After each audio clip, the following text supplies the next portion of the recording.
जैसे गिल्ट और पछतावा, ये एक ऐसी फीलिंग्स हैं जिन्हें मृत्यु के बाद हम समझते हैं कि हमने गलत किया। इन फीलिंग्स को अपने दिल में जगह नहीं देनी चाहिए थी। इसी तरह से एक फीलिंग और है जिसे कहते हैं डर।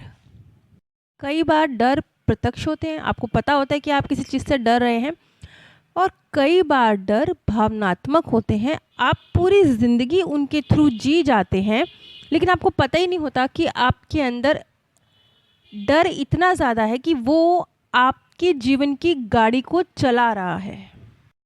जेम्स प्रांग, जो कि एक अंतर्राष्ट्रीय स्तर के साइकिक हैं, अपनी फील्ड में उनका बहुत नाम है। उनकी एक बुक है वाचिंग ओवर अस, और इसमें उन्होंने अपने बहुत सारे इस तरह के केस शेयर किए हैं जिसमें वो ये बात हमें समझाना चाह रहे हैं कि आत्माएं जब सोल वर्ल्ड में पहुंच जाती हैं तो वो हम तक क्या मैसेज अपने पहुंचाना चाहती हैं। एक वो मैसेज जो हम सब पर लागू होते हैं। मैं आपके साथ स्टेफिना का केस शेयर करने जा रही हूँ। स्टेफिना, जिसको बचपन से ही एक डर की भावना उसके अंदर रोपित की गई थी, और इसमें कसूर उसके माता पिता का भी नहीं था, क्योंकि उसके पिता को भी ये चीज़ बचपन से उसके दादा की तरफ से मिली थी। जब स्टेफिना छोटी थी तब उसके पिता, जिनका नाम था मार्टिन और उनकी मम्मी जी भी स्टेफिना का ज़रूरत से ज़्यादा ध्यान रखते थे। उसे ज़्यादा दूर खेलने नहीं जाना चाहिए, स्कूल से उसे कभी अकेले वापस नहीं आना चाहिए। यहाँ तक कि स्टेफिना थोड़ी बड़ी भी हो गई थी, वो अकेले आ जा सकती थी इजीली, इतनी समझदार वो हो गई थी, तब भी उसके मम्मी या उसके पापा दोनों में से कोई उसे स्कूल लेने और छोड़ने जाया करते थे। और जिस तरीके से डर, ख़ास तौर पे ये डर मृत्यु का था कि कहीं कुछ हो जाएगा, कहीं तुम्हें चोट लग जाएगी, तुम मर जाओगे, मुख्यतः ये डर मृत्यु का था। तो ये चीज़ बस यूं ही स्टेफिना के अंदर ट्रांसफ़र होती चली गई। पता भी नहीं चला किस तरीके से मार्टिन ने अपना डर अपनी बेटी के अंदर ट्रांसफ़र कर दिया। अच्छा, ये डर सिर्फ, मुख्यतः तो ये डर मृत्यु का था, लेकिन और भी कुछ एक डर थे जो साथ साथ चल रहे थे, लेकिन मार्टिन को पता भी नहीं था।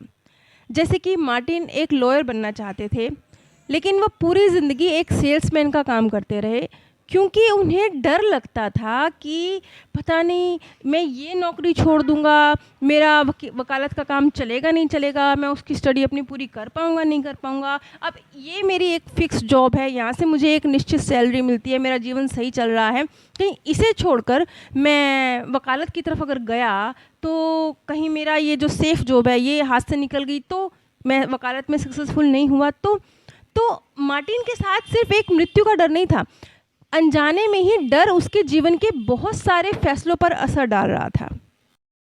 अब यहाँ पर इतने ज़बरदस्त तरीके से सेम पैटर्न रिपीट हो रहा था, जैसे कि ना सिर्फ मार्टिन ने स्टेफिना के मन में वो मृत्यु का डर ट्रांसफ़र कर दिया था, साथ ही साथ स्टेफिना भी एक बेहतर वकील बनने की काबिलियत रखती थी। उसके अंदर भी वो सारी क्वालिटीज़ मौजूद थी कि वो एक बेहतर वकील बन सके, वकालत में उसका इंटरेस्ट भी था, लेकिन वो भी सेम अपने पिता की ही तरह कदम आगे नहीं बढ़ा पा रही थी।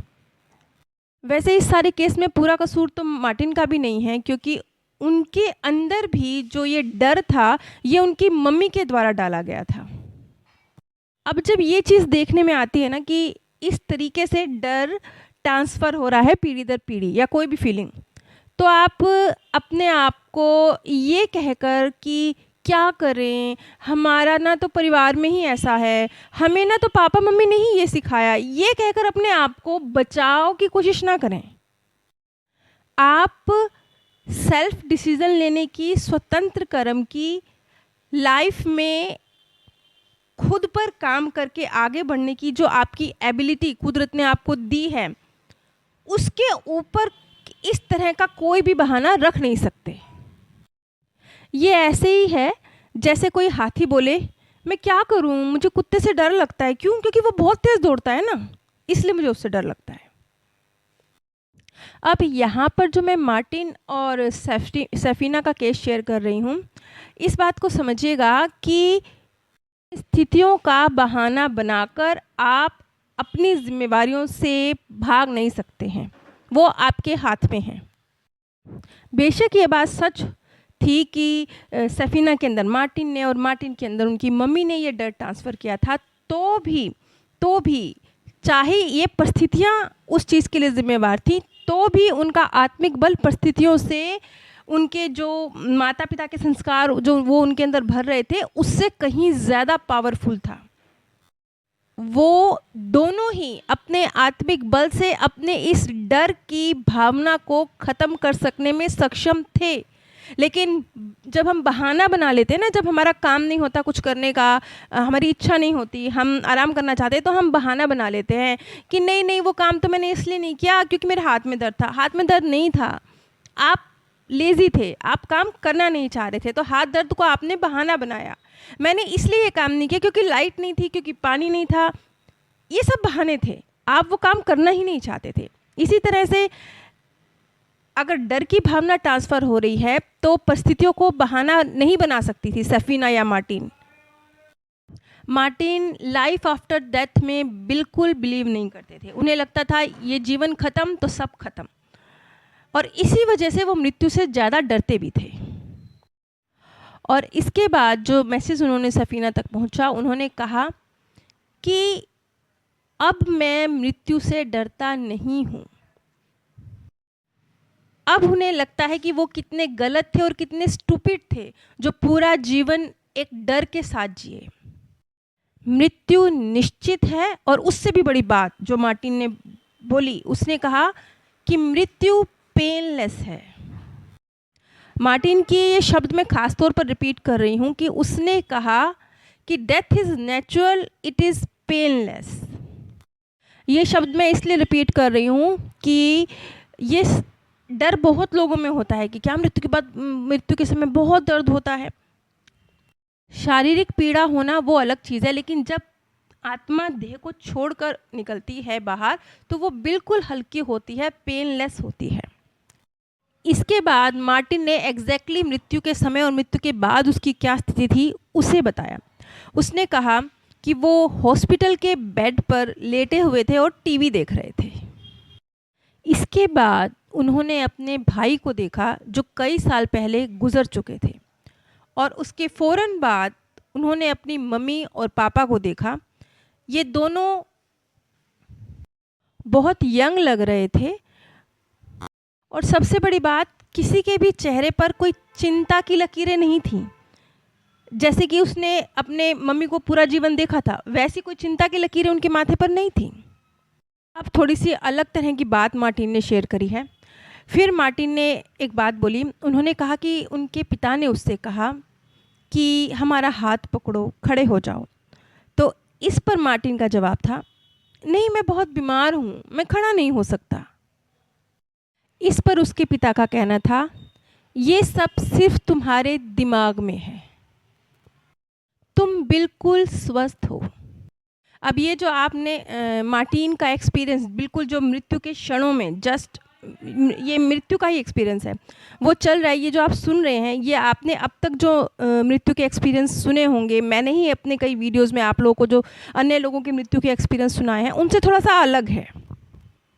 और इसके बाद मार्टिन ने अपने आप को फ़ौरन एक बहुत खूबसूरत, जिसका वो वर्णन नहीं कर सकते, अपने मम्मी पापा और अपने भाई के साथ अपने आप को एक बहुत खूबसूरत गार्डन में पाया। और यहाँ पर उनकी मम्मी ने उनसे माफ़ी मांगी, क्योंकि उन्होंने जो उनको पूरी लाइफ जिस तरीके से उन्होंने उन्हें एक डर की भावना में जीना सिखाया, उस चीज़ के लिए उनकी मम्मी ने उनसे माफ़ी मांगी।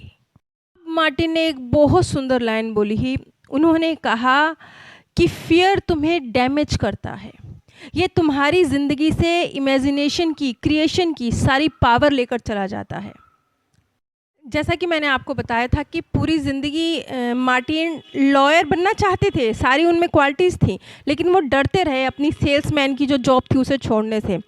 तो सेम चीज़, सेम पैटर्न अब स्टेफिना भी रिपीट कर रही थी। वो भी लॉयर बनना चाहती थी, उसमें क्वालिटीज़ भी थी सारी कि वो एक बेहतर लॉयर बन सके, लेकिन उसके अंदर भी डर की भावना थी कि कैसे मैं कर पाऊँगी। यहाँ पर उसके पापा ने एक बहुत खूबसूरत बात बोली। उन्होंने कहा कि मुझे ज़िंदगी मेरा सपना पूरा करने के लिए एक सेकंड चांस दे रही है। वैसे ये बात थोड़ी अजीब लगेगी, लेकिन एक्चुअल में वो ये कहने की कोशिश कर रहे हैं कि अब स्टेफिना जो लॉयर बनना चाहती है, ये एक तरह से उनकी ख्वाहिश है कि वो करना चाहती है तो वो करे। ये एक तरह से लाइफ उन्हें सेकंड चांस दे रही है, उनकी इच्छा, जबकि वो गुजर चुके हैं, उनकी इच्छा पूरी करने का। हकीकत में वो अपनी बेटी के मन से जो वकालत का डर है उसे निकाल कर, क्योंकि वो गलती करता है ना, यही गलती तो उन्होंने पूरा जीवन करी, अब नहीं चाहते कि उनकी बेटी यही गलती रिपीट करे। यहाँ पर स्टेफिना ने कहा कि हाँ, 2 दिन बाद उसका वकालत का इम्तिहान होने वाला है, लेकिन उसे डर लग रहा है, उसे लग रहा है कि उसने अपनी तैयारी पूरी की ही नहीं है, इसलिए वो अपना एग्ज़ाम नहीं देने के बारे में सोच रही है। लेकिन अब वो अपना एग्ज़ाम देगी। इसके बाद सफ़ीना के लिए मैसेज था कि अगर वो हमेशा अपने आप से प्यार करना शुरू कर दे तो वो बहुत आसानी से डर की जो ये फैमिली चेन है ना, इसे तोड़ देगी। इस सारे केस में जो हमारे लिए सीखना महत्वपूर्ण है वो ये कि ये लाइफ बस एक इल्यूज़न है, बहुत टेम्परेरी है सब कुछ। इसलिए अपने आप को भी और दूसरे को भी ना कोई अपराध बोध, ना कोई पछतावा, ना कोई डर, ना अपने प्रति ना किसी और के प्रति जजमेंटल होना, किसी को क्रिटिसाइज़ करना, अगर हम इन सब चीज़ों से बाहर निकल आते हैं तो हमारी जो आत्मिक उन्नति है वो बहुत बहुत एक बिजली की रफ्तार से बढ़ती है। अगर आप इन चीज़ों को अपनी लाइफ में अप्लाई कर पाते हैं ना, तो आप एक जीवन में 20 जीवन की जंप लगाते हैं।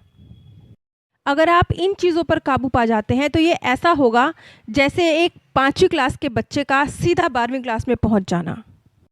तो अब हमें बिना परिस्थितियों का, बिना लोगों का और बिना अपनी कमज़ोरियों का बहाना बनाए अपनी इन भावनाओं पर काबू पाना है और इनको एक पॉजिटिव ताकत में परिवर्तित करना है, ताकि न सिर्फ ये जीवन बल्कि हमेशा हमेशा के लिए हम आत्मिक रूप से ग्रो कर सकें। नीचे डिस्क्रिप्शन बॉक्स में मैंने आप सभी के साथ अपने सेकंड चैनल का लिंक शेयर किया है। इन दोनों चैनल्स पर ही मृत्यु के बाद की दुनिया के संबंध में जो लोगों के सत्य अनुभव हैं उनके आधार पर जानकारी प्रस्तुत की जाती है। जैसे इस समय जो जानकारी मैं प्रस्तुत कर रही हूँ वो जेम्स प्रांग की जो बहुत सारे जो उन्होंने केस हैंडल करे हैं, एक महान साइकिक हैं, वो आज की तारीख में भी काम कर रहे हैं, उनकी जो केस स्टडीज़ हैं उनमें से लिए गए हैं। आप सभी पर परमात्म सौंदर्य, प्रेम और आनंद सदैव बरसता रहे। आप सभी दिव्य परम धाम में स्थान प्राप्त करें। जैसे गिल्ट और पछतावा, ये एक ऐसी फीलिंग्स हैं जिन्हें मृत्यु के बाद हम समझते हैं कि